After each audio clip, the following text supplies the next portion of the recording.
Oui, j'écoute, oui. Les saisons. Les saisons. Alors, c'est que les solstices d'hiver, mais comment peut-on caractériser une saison? Est-ce que le printemps le printemps c'est l'équinoxe de printemps par exemple? Non. Non. Plus maintenant. Il commence avec Il commence avant et le printemps. Alors pour toi le printemps il va de l'équinoxe de printemps jusqu'au solstice d'été. Non. Et quand on parle du printemps, je veux dire, je parle si entre nous on parle du printemps ou de l'été ou de l'hiver ou de l'automne, c'est des choses. C'est les 4 saisons du mois en France. Dans d'autres pays, c'est différent. Oui. Mais combien de temps dure le printemps? Quand est-ce que commence le printemps? Est-ce que quand il dure le printemps? Mais il est décalé par rapport aux équinoxes, aux solstices. Ah, Il y a un décalage. il y a un décalage. De l'ordre de peut-être un mois, peut-être 3 semaines de décalage. Avant le printemps ou après le printemps? C'est-à-dire que Je ne connaissais pas cette théorie. Non, c'est ma théorie à moi, je veux dire. Oui, mais c'est intéressant. Mais T'as les. Comment dire? T'as l'astronomie qui définit le printemps. L'astronomie. L'astronomie chez nous la définit avec une grande précision les saisons. Mais dans le langage courant, le printemps il commence avant avant l'équinoxe. Il y a 4 points cardinaux, si tu veux, et les 4 saisons ils sont décalées par rapport aux 4 points cardinaux, dans le même sens. Alors, tu dirais qu'il commence à quand? Au mois de février, au mois de mars Mois de mars. Il se termine quand? Moi je le mettrais de mars à mars, avril, mai. Et puis après c'est juin, juillet, août, c'est l'été. Et bien après septembre, octobre, novembre, Ça c'est classique. c'est l'automne. Et puis l'hiver, c'est décembre, janvier, février. C'est à peu près ce qu'on dit, non? Comment? C'est à peu près ce qu'il est dit. Mais c'est deux, mais je fais un décalage par rapport au... Alors, donc moi ça m'intéresse beaucoup ce décalage. Est-ce que tu peux m'expliquer les raisons de ce décalage? Et comment tu l'as observé ce décalage? Oui, j'ai observé ce décalage. Oui. C'est une observation. Donc tu as observé par exemple que l'été commence déjà au début juin. Souvent, oui. Et que l'hiver commence début décembre. Oui, Et que le printemps commence début mars. oui, c'est ça, oui, c'est ça. Est-ce que tu es d'accord avec ça, Gachan? Excusez-moi, je crois qu'on pourrait répéter, résumer un peu. À quel moment commencent les saisons? Il n'y a plus de saison, comme on dit. Évidemment. Il n'y a plus de saison. Non mais Il techniquement. faut voir, dans l'Antiquité, la saison était beaucoup plus marquée, plus nette, un passage net. Il y avait plus, sentait mieux le passage, le basculement d'une saison. C'est un basculement. Autrefois, plus maintenant. Maintenant, il n'y a plus de saison, c'est pas... Est-ce que vous êtes d'accord avec ce truc qu'il n'y a pas de saison? Enfin,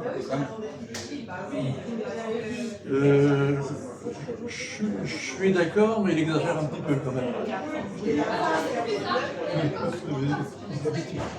alors, est-ce qu'on peut dire que le printemps est caractérisé par le processus équinoxial, égalité du jour et de la nuit?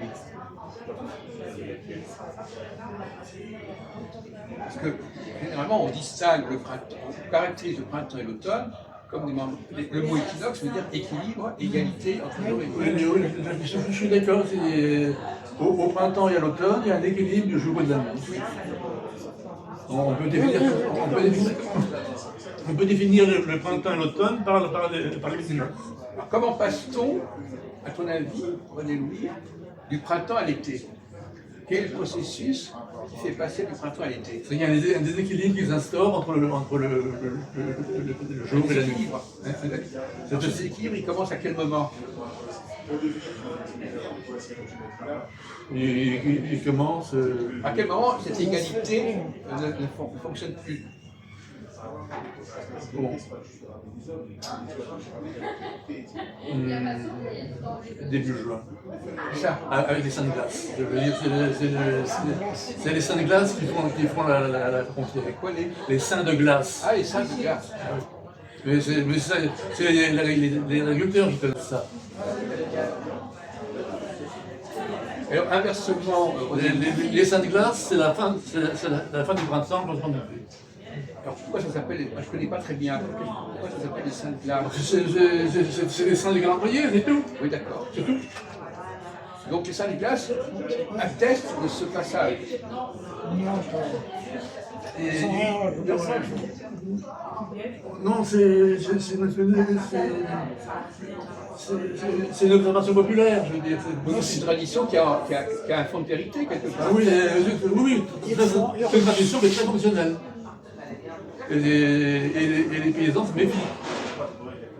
Les paysans se méfient des dessins de glace qui peuvent faire geler les bourgeons. Ah, voilà. C'est ça, Au niveau agricole, oui. c'est les voies d'agriculture, je veux dire, surtout d'agriculture paysanne, je veux dire. Donc c'est la petite peur des paysans. Et ça vient fin mai, début juin, c'est ça? Ça vient à la fin du printemps. Oui, c'est fin mai, début juin, oui. Et alors, inversement, donc à ce moment-là, on est déjà en train. Alors les fins de glace, c'est paradoxal parce que la fin du printemps, c'est l'été. La fin du printemps, c'est l'été qui commence. Ça s'appelle la glace, alors qu'on entre dans l'été qui est justement. À cause du gel. C'est le gel qui est. Quand l'agriculture gèle au printemps, c'est mauvais. Oui. Et si elle gèle plus tôt, c'est vraiment bonne tendance.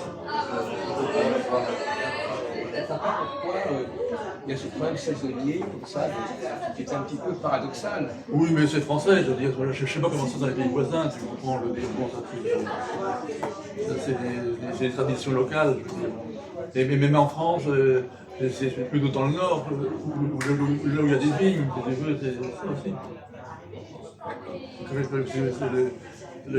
aussi. Si les vignes gèlent, il ne faut pas. Alors, inversement, comment est-ce qu'on passe de l'automne à l'hiver?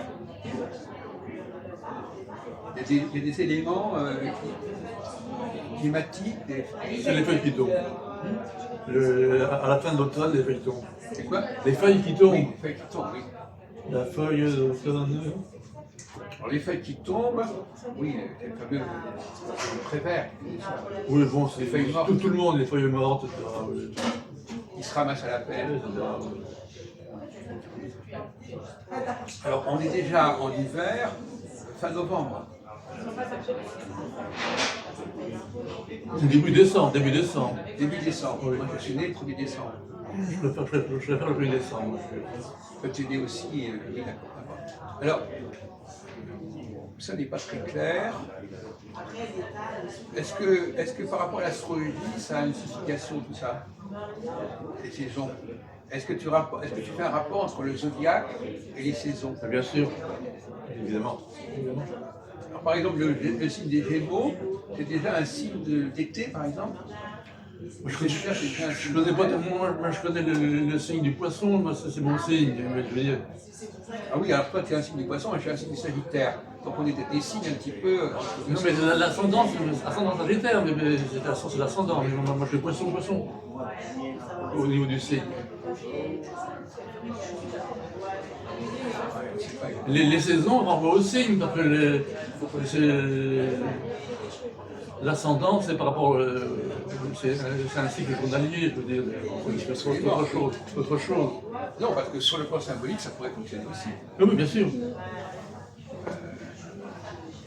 Même que par exemple, on peut étudier une planète dans le zodiaque, même si ce n'est pas le soleil. Oui, bien sûr. Je veux dire, Saturne est dans le Bélier dans l'année. Si on prend par exemple une planète comme Saturne, alors, comment est-ce qu'on peut étudier son cycle à Saturne? Par rapport aux saisons, par rapport aux zodiaques? Non, Saturne, c'est quand même plutôt les saisons, les zodiacs, enfin bon. Bah, Oui, il non, reste, mais il non. reste un certain temps dans quel signe zodiacal. Ça, je commence à être fatigué. Est-ce que tu es fatigué? Mais je ne pense pas que Saturne puisse influer sur le climat. Saturne ne peut pas influer sur le climat terrestre. C'est trop éloigné. Non, moi, ce que je te dis, c'est que les saisons sont très proches des 12 signes du zodiaque. Je veux dire, bon, c'est un peu décalé, mais ça marche. Je veux dire, Non, mais c'est le fait que de l'éclairement de la Terre, la rotation sur son orbite, parce que son axe, grosso modo, il reste fixe. Mais si on a comme ça, et puis d'un côté, de ce côté-là, c'est le nord qui est éclairé, de l'autre côté, c'est le sud, et ainsi de suite. C'est dû à l'inclinaison de l'axe terrestre. Non, mais le paradoxe dont vous voulez parler, c'est que c'est au printemps qu'on prépare l'été, et en été qu'on prépare l'automne. je sais pas. Qu'est-ce que tu appelles préparer? Parce que Ça va vers. Oui, oui, d'accord. Ça va vers. Le printemps prépare l'été et l'été prépare l'automne. D'accord, oui. Et ainsi de suite. Donc effectivement, Et ainsi de suite. oui, mais enfin, c'est assez paradoxal parce qu'effectivement, on s'aperçoit qu'au printemps, il y a déjà une tendance vers, quand il y a une équinoxialité, quand il y a une égalité, il y a une tendance pour l'inégalité. Oui. Quand il y a une égalité, il y a une tendance vers l'égalité. Oui. Oui. Et ça, c'est quand même un peu embrouillé parce que au niveau astrologique, je commence à dire, on ne peut pas parler de l'unité du printemps. de quoi de L'unité du printemps. Non. On ne peut pas parler de l'unité de l'été, puisque quelque part, à un moment donné, il va balancer à l'envers. Donc l'unité, elle est dans le tout, mais pas dans les éléments. Le printemps, il est, comme tu le dis très bien, il commence avant l'équinoxe, il s'arrête avant le solstice. C'est ça. Ça, je trouve que tu as fait raison, mais tu ne nous as pas expliqué quelles observations tu as faites pour aller dans cette conclusion. Est-ce que c'est intellectuel? Est-ce que c'est empirique? C'est quoi? Non, mais on voit bien que l'été, il commence en juin, je veux dire, et qu'il finit en août. Et le 15 août, voilà. Donc les astrologues ont tort. Je connais bien la Haute-Savoie. Le 15 août, c'est la fin de l'été et début d'automne. Le 15 août, Oui, je suis d'accord. Mais c'est quelque chose qu'on a bien repéré, je veux dire, ça dépend des départements, des régions, tu vois. Mais sur le plan astrologique, on n'est pas dans le domaine des régions. Sur le plan astrologique, on est à l'autre terrestre. oui. Alors justement, il y a Si tu devais donner des conseils aux astrologues, tu leur dirais quoi? Comment est-ce qu'ils devraient tenir compte de ce que tu viens de dire? au niveau de il y a aussi la saison des pluies, la saison sèche, il y a la mousson, chez nous. Non, mais les astrologues, ils n'en ont rien à faire des saisons. Eux, ils font des prévisions sur plusieurs années qui n'ont pas de rapport avec le soleil, etc. Oui. Quand on dit que Saturne est en cancer ou en lion, ça n'a rien à voir avec l'été. Sur le plan symbolique, oui, mais sur le plan symbolique, ça n'a rien à voir avec la météorologie. Oui. Est-ce qu'au niveau prévisionnel, par exemple, quand on fait des prévisions astrologiques, on comprend que la planète a... On va poser la première fois. Qu'est-ce qu'on pourrait dire au niveau psychologique, la différence entre le printemps et l'été? Il fallait traduire en psychologie les saisons. Qu'est-ce que c'est que quelqu'un qui serait plutôt marqué par l'été, ou pas par l'été, qui serait plutôt marqué par le... Parce que l'été, on vient de dire qu'il est duel. Le printemps, Donc on est piégé, parce que si tu commences à parler des gens de l'été, si tu dis que l'été il n'est pas vraiment là où il doit être. le printemps, c'est une grande espérance. Et puis l'été, c'est bon, c'est un achèvement. ça, un achèvement. Oui, C'est pas pareil. oui. Mais à quel moment, alors justement, on revient à la question que tu posais tout à l'heure, à quel moment l'été n'est plus l'été? À partir du 15 août. Voilà, donc on peut dire que par exemple le signe de la fin du lion, c'est déjà le début d'automne en fait. Oui, oui. Et c'est significatif, si tu veux, que la haute société, dans les administrations, les gens prennent en vacances en août. Et puis les débutants, ceux qui commencent en carrière, ils prennent en vacances en juillet. Il y a une hiérarchie sociale. Et donc en août, ils sont déjà en automne en fait. Non, en août, en général, les gens qui prennent en vacances en août, ils rentrent, ils prennent les 3 premières semaines. Voilà, la bonne société, elle prend ses vacances les 3 premières semaines d'août. Après, c'est déjà automne. Et voilà. Il y a la rentrée des classes, etc.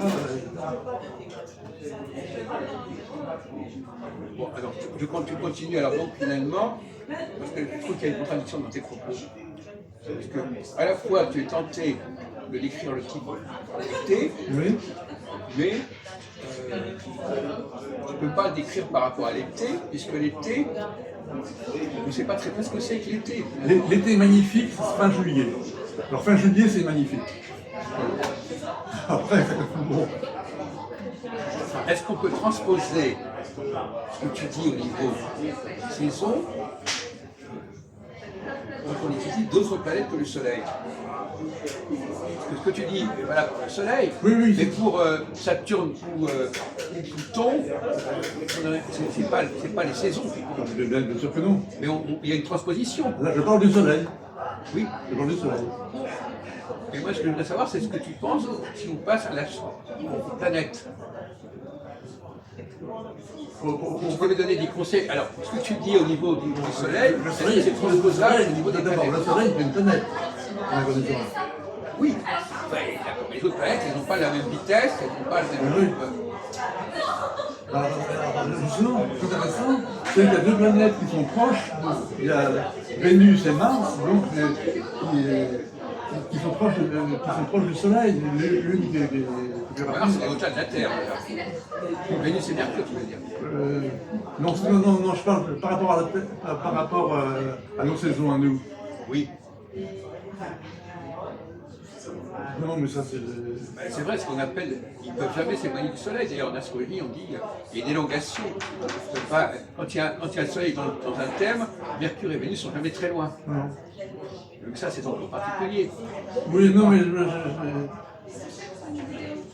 non, ma connaissance de l'astrologie est relativement limitée. Oui, mais elle est limitée, mais justement, là, on est dans ce qui est très basique, là. Oui. Je pose la question, même si tu y as... Est-ce que, comment on peut transposer ce que tu observes au niveau des saisons, quand on passe au niveau des planètes comme Jupiter ou Saturne? Non. Jupiter et Saturne, on peut toujours faire des transpositions, mais enfin quand même... Les astronomes, même, voilà, Saturne est en Cancer, Saturne est en Lion, c'est par rapport au zodiaque. Oui. Non, je veux dire, on peut être... Moi, je veux dire, ce que tout le monde connaît en astrologie, c'est les 12 signes du zodiaque. C'est comme ça que marche l'horoscope. Je veux dire, bon, il y a les 12 signes du zodiaque, alors vous êtes dans tel signe, éventuellement les 3 décans, et puis etc. Mais même l'ascendant, tu parlais d'ascendant. Quand quelqu'un a un ascendant Lion ou Verseau, c'est pas par rapport aux saisons. Oui, mais les gens, souvent les gens, Déjà, je veux dire que même si on considère la notion d'ascendant, on parle du zodiaque, mais c'est plus le Soleil. Oui, mais il y a beaucoup de gens qui font de l'astrologie sans connaître leur ascendant. C'est notre problème, ça, on ne parle pas de ça. Oui, On me besoin de le reconnaître. Je ne parle pas dans les détails anecdotiques, je en général, la théorie astrologique, on parle des ascendants, des sont de valeurs qui, les uns connaissent, ne connaissent pas. La question, c'est de savoir comment peut-on transposer une vérité qui est au niveau météorologique, comment est-ce qu'on a le droit de la transposer au niveau de l'ascendant ou au niveau de Saturne ou de Pluton? Non. Bien sûr que non. Bon, bah alors, on a tourné en question toute une partie de l'astrologie. Non, mais l'astrologie, je reprends quand même. Je veux dire, je ne peux pas la prendre en bloc ou la rejeter en bloc.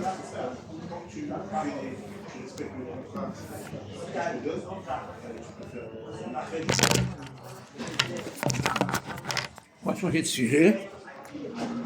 Merci de m'avoir répondu.